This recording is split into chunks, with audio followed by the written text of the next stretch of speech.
अस्सलाम वालेकुम अज़ीज़ तलबा तालिबात। आज हम सी लैंग्वेज के चैप्टर डिसीजन कंस्ट्रक्ट, जिसको सिलेक्शन स्ट्रक्चर भी कहा जाता है, इसको कंडीशनल स्ट्रक्चर या कंडीशनल स्टेटमेंट भी कह सकते हैं, और इसका जो टॉपिक है नेस्टेड इफ़ स्टेटमेंट, आज हम उसके बारे में पढ़ने लगे हैं। अज़ीज़ तलबा, हमने प्रीवियस वीडियो में जो है if statement, if else statement, if else if statement, switch statement के बारे में सीखा है।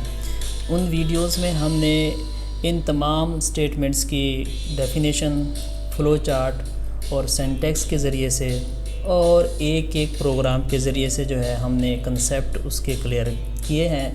और आज डिसीजन कंस्ट्रक्ट का आखिरी टॉपिक जो है नेस्टेड इफ़ स्टेटमेंट, इसके बारे में पढ़ने वाले हैं। अज़ीज़ तलबा, आपने इफ़ स्टेटमेंट को देखा था, इफ़ एल्स को भी पढ़ा है, इफ़ एल्स इफ़ को भी पढ़ा है, आपने स्विच स्टेटमेंट को भी पढ़ा है। इफ़ एल्स इफ़ में जो है आपने एक से ज़्यादा कंडीशंस का वन टाइम में इस्तेमाल किया है। इफ़ के साथ कंडीशन लगाते थे, फिर इफ़ एल्स इफ़ के साथ कंडीशन आप इम्प्लीमेंट करते थे। तो इसलिए हाँ, नेस्टेड इफ़ के अंदर भी जो है कई कंडीशंस का इस्तेमाल होना है। इसमें जो कंडीशंस इम्प्लीमेंट की जानी है वो आउटर और इनर लूप के कंसेप्ट के मातहत है। सारे जो एग्जीक्यूशन कंट्रोल है वो सारे की सारे जो है आउटर इनर लूप की कंडीशंस पे डिपेंड करती हैं। अज़ीज़ तलबा, आज हम नेस्टेड इफ़ की डेफिनेशन की तरफ जाते हैं, जिसमें इनसाइड एन इफ़ कंडीशन एक इफ़ की कंडीशन है, फिर उसमें ही there can be one or more if condition, एक से ज़्यादा जो है एक या एक से ज़्यादा इफ़ कंडीशंस को आप इम्प्लीमेंट कर सकते हैं। इस तरह का स्ट्रक्चर जो है नेस्टेड इफ़ स्टेटमेंट कहलाएगा। ये आप जो है सिंटैक्स के अंदर मैं ये समझा दूंगा कि स्ट्रक्चर किस तरह का बनेगा जो नेस्टेड इफ़ स्टेटमेंट का होगा, और इनर और आउटर लूप का जो है ये कंसेप्ट क्या है। अज़ीज़ तलबा, इस डेफिनेशन को आप कम से कम 3 टाइम रीड कर लेंगे तो आपको ये इंशाल्लाह याद हो जाएगी। अब हम चलते हैं फ़्लो चार्ट की जानिब। इसमें देखें आप, कंडीशन अगर ट्रू है तो वो कंडीशन जो है उसने दूसरी इनर इफ़ की तरफ जो है कंडीशन की तरफ मूव कर जाना है। अगर कंडीशन फॉल्स हो जाती है तो ये स्टेटमेंट की तरफ मूव कर जाएगा। अज़ीज़ तलबा, अगर कंडीशन ट्रू है तो फिर इनर इफ़ की तरफ जाके उसने क्या भाई प्रोसेसिंग करनी है, क्या परफॉर्म करवाना है, वो आपको प्रोग्राम में जाकर समझाऊंगा।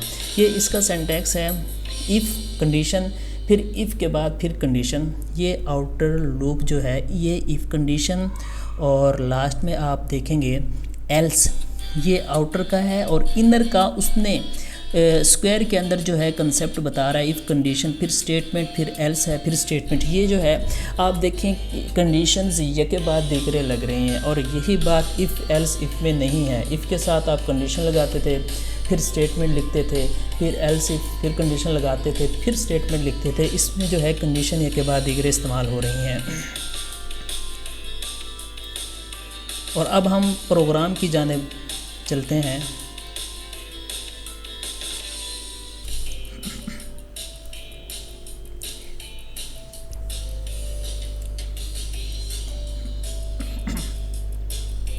अज़ीज़ तलबा, आपके सामने जो है ये एक प्रोग्राम सी लैंग्वेज में नेस्टेड इफ़ का डिस्प्ले हो गया है। ये EQL, एल से मुराद है, EQL से मुराद होगा यहाँ पे इक्वल डॉट सी जो है सी लैंग्वेज की एक्सटेंशन फाइल है। अज़ीज़ तलबा, यहाँ पे जो है 3 वेरिएबल डिक्लेयर करवा रहा है XYZ के नाम से, और प्रिंट एफ आप जानते हैं आउटपुट फंक्शन है, आउटपुट को स्क्रीन पे डिस्प्ले करवाने के लिए इस्तेमाल होता है। वो कोई से 3 नंबर जो है यूज़र से मांग रहा है और जो यूज़र ने एंटर करने हैं। यहाँ पे ये देखें %d 3 टाइम यूज़ हुआ है। इसका मतलब ये है कि ये तीनों वेरिएबल के लिए इस्तेमाल है, और ये स्पेसिफाइड आइडेंटिफायर जो हैं इंटीजर वैल्यू के लिए इस्तेमाल हो रहे हैं। और यहाँ पे XYZ विद एड्रेस ऑपरेटर के इस्तेमाल हो रहे हैं, क्योंकि हमने 3 नंबर लेने हैं और उसकी वैल्यू को यहाँ पे स्टोर करवाने हैं। उसके बाद ये if x equal to y, ये outer condition, if x is equal to z, inner condition जो है इस्तेमाल उसने की है। और printf all numbers are equal else print number are different. कि हम इसको एग्जीक्यूट करके देख लेते हैं कि इसका आउटपुट जो है क्या आता है। वो कहता है एंटर एनी 3 नंबर्स। जो हमने फर्स्ट लाइन में प्रिंट एफ में एंटर एनी 3 नंबर्स के नाम से जो लिखा था वो अब हम 3 नंबर दे रहे हैं इसको। मैं इसको एक जैसे 3 नंबर दे देता हूँ, 55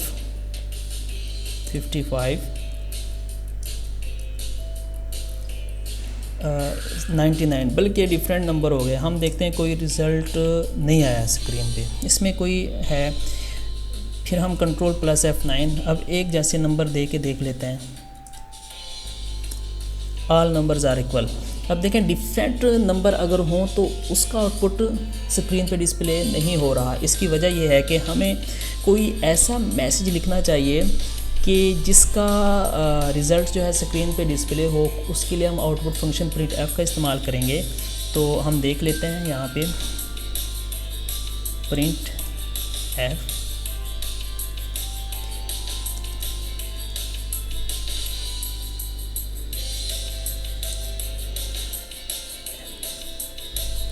numbers are different।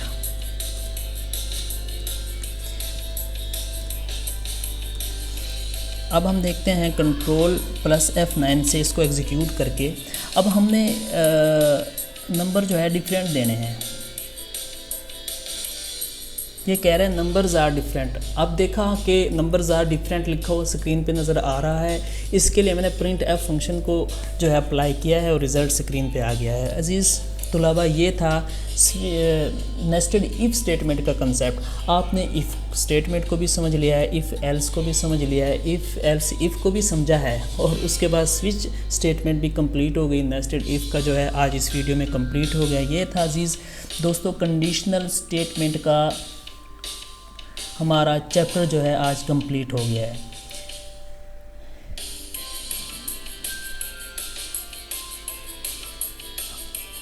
इवन और टेस्ट.c मैं इसको ओपन कर रहा हूँ।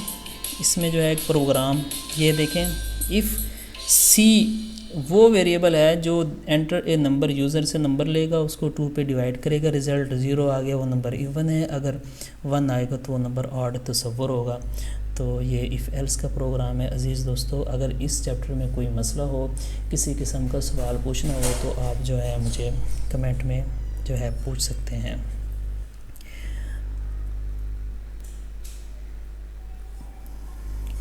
अज़ीज़ दोस्तों, कोशिश मैंने यही जारी रखी है कि मैं आप तक जो है इजी डेफिनेशन जो है लिख कर आप तक शेयर करूं, ताकि आपको नोट्स बनाने में, पेपर की तैयारी करने में मसला ना आए।